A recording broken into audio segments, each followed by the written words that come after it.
Welcome back to RotoQL University. This is our NBA strategy course.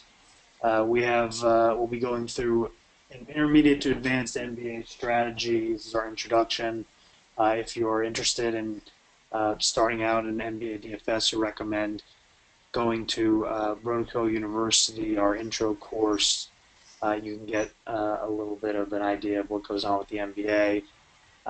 Here we'll be diving a little deeper. I've got Sahil here with me. Sahil, you excited to talk about the NBA in August?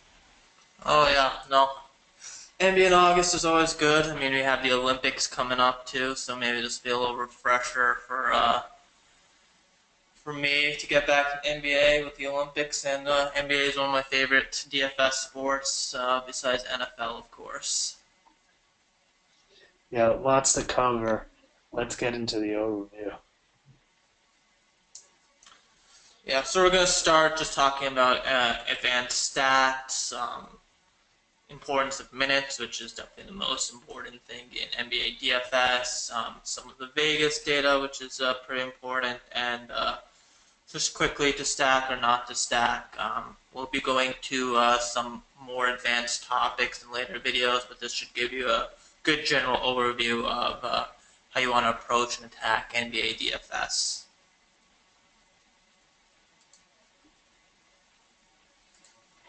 So let's start with talking about the scoring system. It's pretty important. They are pretty similar, but let's talk about key differences. One is the double-double and triple-double bonuses. So those can really add up to when a player has a really good game, just put them over the edge. The other thing is rebounds are worth a little bit more on DraftKings. 0.05 may not seem like much, but when you're picking players, an extra zero point 0.5 points can really make a difference in your projections and who you play.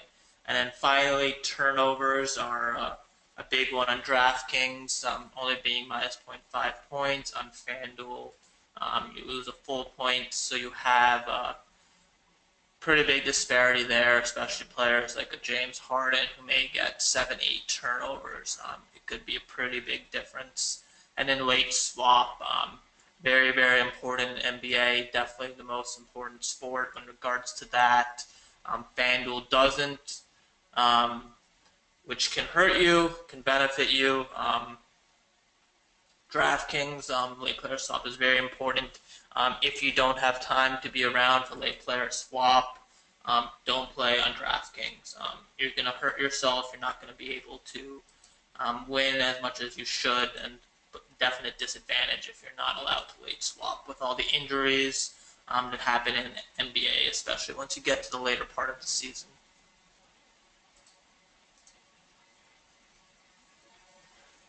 So just a quick look at some advanced stats and what they mean. Fantasy points per minute. It's pretty self-explanatory. A lot of people like to talk about it. It's simply how many fantasy points do you score on an average minute on the court.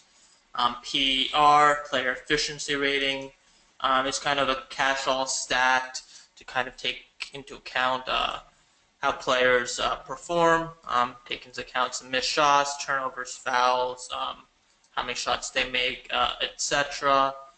It's important for DFS, but not as important as I think some others. Since we don't get negative points for missed shots, efficiency is not as important. Usage rate, this is very important. Pretty much this is how often does a player take a shot when they're on the court. So 20% usage means that 20% of the time they're on the court, they're taking a shot for their team or assisting on the ball. Team pace, this is how fast the team plays overall. So team has a pace of 105. That means that they generally play around 105 possessions per game. And obviously two teams with a fast pace will increase the number. And more possessions equals more fantasy points. Player pace, this is another one. Just kind of try to isolate what players are doing and their effect on pace. A player like a Boban Marjanovic is obviously going to play at a slower pace than a Boris Diaw. So those a team may have a pace, but the individual players are going to affect it some. Offensive efficiency, their offensive rating, their points scored per 100 possessions. This is a good one. Defensive efficiency, just the same thing, but focus on defense. Rebound percentage. This is the percentage of available rebounds a player gets. So 20% rebound rate means that 20% of the available rebounds a player catches or rebounds.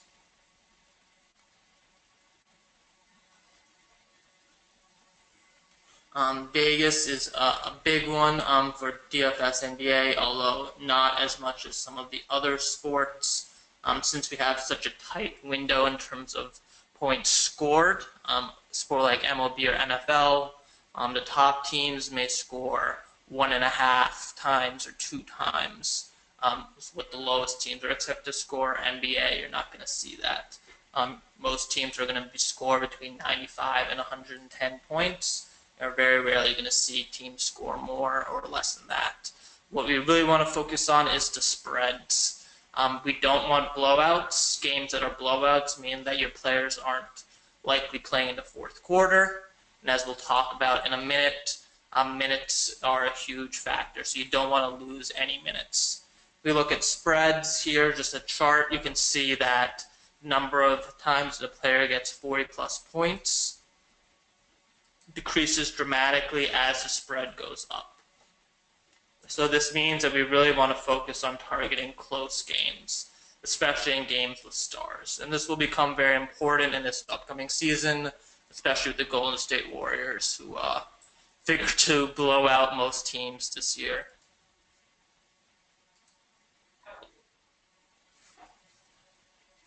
So yeah, this is the most important thing. You want to have players play minutes.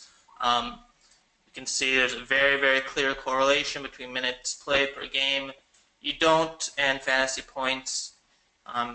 If you're on the court, you're going to get rebounds, get assists, and everyone even take shots. But just being on the floor is the most important thing. So you don't want to have players that may do a lot, may look really good, but only play 15 minutes. You'd rather play a player who's going to play 35 minutes, but may not be as flashy. And that's why playing backup players, players that get substituted for injuries, can be a very big thing in NBA DFS, and something that we'll definitely elaborate as we go on these videos.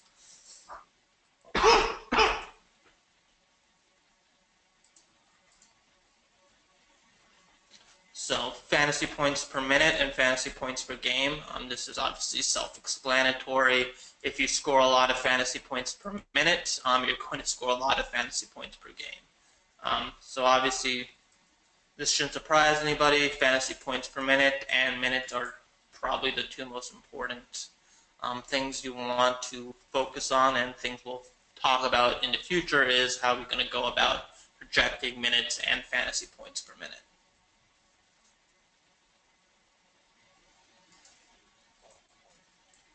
PER is very important in terms of projecting fantasy points. And this is simply because players with a high PER are good players.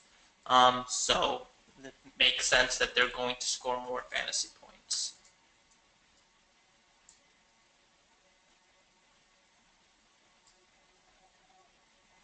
Usage rate is a little bit more noisy, but again, it's very important. We want players with high usage and high minutes. You'll see most of this noise is partly because players that fall below the line are probably players that don't get a lot of minutes. A player like maybe a Dennis Schroeder, who has a very, very high usage rate, is not going to put as many fantasy points because he's only going to be playing 15 or 20 minutes. But if you want to kind of look at players who are coming into a starting role, so for Jeff Teague, and now that he's out of Atlanta, the usage rate of a player is going to allow you to predict how they're going to perform in terms of fantasy points per minute. And you really want to project minutes and usage percentage and fantasy points per minute differently.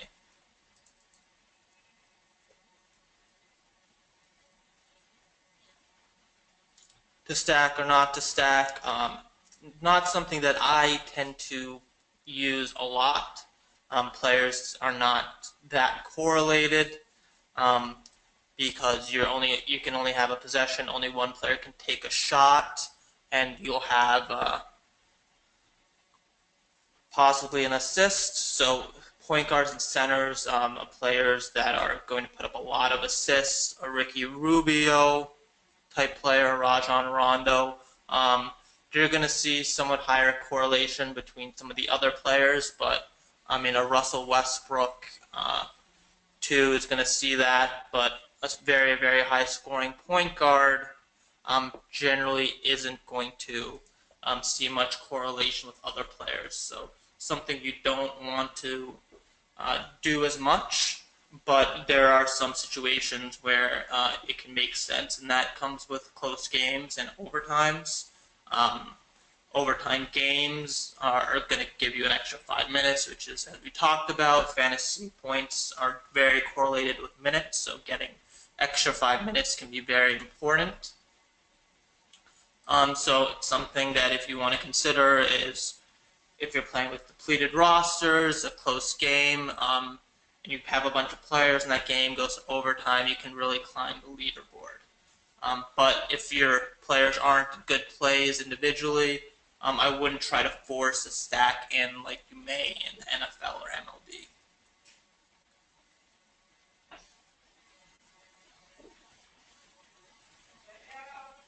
Yeah, so utility spot is something that's very important on DraftKings. You're going to have a utility spot, which you won't have on FanDuel, and how you use that can allow you a different strategy. And generally, people like to focus on using point guards, centers, and power forwards, and that's simply because those are generally the best positions when we talk about DFS. Point guards are going to get a lot of assists. Power forwards and centers are going to get a lot of rebounds. Shooting guard in the NBA and small forward, save outside of a few of the top players, are generally the weakest positions.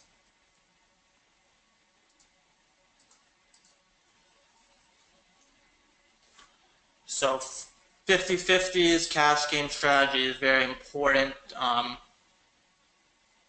If we look at the average score based on the entry fee, single entry, multi-entry, clear trends come into here is you'll have lower site fees on higher entry fee tournament, but the average cashing score is going to be higher. You'll see that the average min cash, the average cashing score is the highest in $162 plus tournaments, a full 2 points higher than the total average when you look at 258.9 versus 260.5. The average min cash is a full 6 points higher. And you'll see that multi-entry will have actually a higher score. Single entry will be slightly lower. Something to consider is you want to focus on joining single entry 50-50s, and that's because a lot of the top players can only play one entry in each, whereas a lot of the top players, myself included, will play in the multi-entry 50-50s multiple times, which will drive up the average cashing score.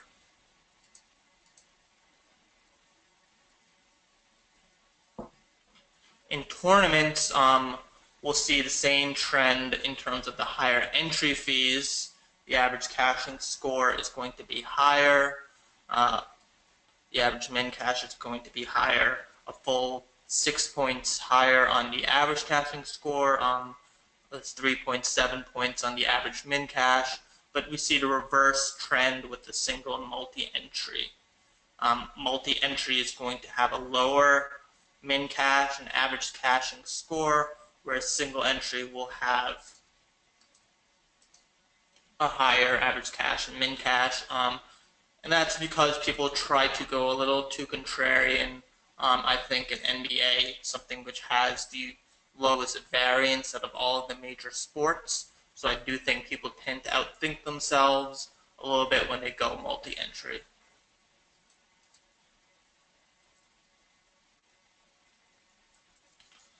Let's take a quick look at an NBA lineup example, something from last year. You'll see that starting with the point guard spot, Tony Douglas. This was a player who was playing lots of minutes, not in a particularly great matchup, but for a very cheap price. And that's something you'll see very common in NBA is players who are playing on depleted rosters have a low price, but play a lot of minutes are going to be great plays. So I took advantage of that with Tony Douglas, and if you look at the util spot, I used the center Alexis Ajinça, both who did not put up monster games, but definitely paid off their salary with 25 and 29.75 points respectively. Chris Middleton did not put up a great game, but definitely passable. Again, this is a player who plays a lot of minutes, has a pretty good usage rate. Middleton was playing 36 to 38 minutes for a lot of the season. And then Derek Williams, again, another bench player who was playing a lot of minutes with a high usage. He did not particularly have a great fantasy game, but you'll see that his ownership percentage at 85% is obviously very, very high, and that's because playing a lot of minutes and high usage are generally going to indicate chalk, and that's for good reason. Zach Randolph, another high usage player, especially without Marc Gasol. And as we'll see and we'll talk about, taking advantage of injuries is very, very important. Robin Lopez, another center, did not have a particularly good game. John Wall, you'll see another 85% ownership in a very, very good matchup. Sacramento defense is like a turnstile, and he did not actually have a great game, 46 points. His salary was definitely north of 10K. You would definitely want to look for something that's slightly above 50 in this. But with 84% and with some of the other plays, did not hurt me too much in this. And then my favorite player in the NBA, Boogie Cousins, someone who I like to play a lot, plays a lot of minutes when he can stay out of foul trouble, very, very high usage, very, very high defensive stats. As you can see, 4 blocks, 5 steals, 29 points. And then this Washington-Sacramento game is something that was a fantasy gold mine. Sacramento at home, Washington on the road, which makes this game a lot closer, and 2 teams playing at a very, very high pace. This is something that you want to definitely target. So Sahil, I see in this lineup example, we have both Douglas and Ajinça on New Orleans. Maybe you didn't walk into having 2 players on the same team, but do you find yourself backing away from some lineup combinations because there's too many players from the same team? Yeah, generally something you want to avoid, especially when you have a full roster. But again, this was a very depleted roster. New Orleans had some of the worst injuries. It's something you don't want to explicitly go after, but maybe not something you want to avoid. It's just more important that you have good plays in each spot. Whereas another sport like NFL or MLB, you really will penalize players on different teams and definitely want to go at, depending on the position, of course, but with NFL, but you definitely want to kind of try to pair people together in those sports. Got it. Yep, so again, we have plenty of resources here for you at RotoQL. Visit our support center at Zendesk. QL Wire will have a lot of good content, and RotoQL University will be doing a lot of videos on NBA and should be hopefully informative for all of you out there.